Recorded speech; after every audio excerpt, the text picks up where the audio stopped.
嘉义的加油铁马道有3.1公里遐尼长，被市民众运动散步的所在。不过有一寡民众拢会骑奥拓摆入来到这个步道，有影是真危险。嘉义市政府运用车牌辨识系统甲风送头，对3月初开始呢，若准这骑奥拓摆入来就要处理咯。让进入，您已违规，将由警方依法裁罚。骑车入来步道内底，监视器唔来甲车牌翕落来。步道边的风送头，嘛会出声来提醒民众违法咯。嘉义市政府伫这条计共3.1公里的加油铁马道，到车牌监视器甲风送头，希望会当减少机车骑入来的状况。你机车骑进来，对不对？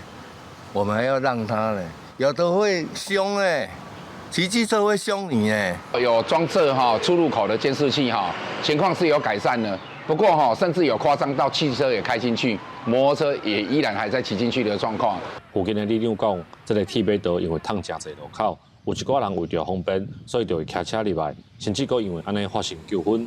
观光工程科就指出，为1月17到今，这个系统就翕到226件违规事件。目前的新宣导，3月7日开始就配合警方来处理。咱含一寡科技来结合，用一寡大声公放送头。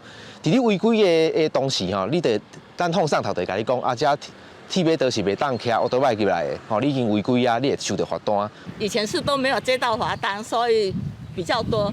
现在应该有接到罚单，就比较少一点了。进前需要民众提供资料，才会当处理骑车入来的人。希望透过科技设备来保护民众运动散步的安全。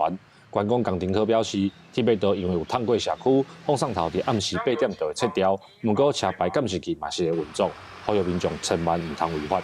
记者林慧婷，嘉义报道。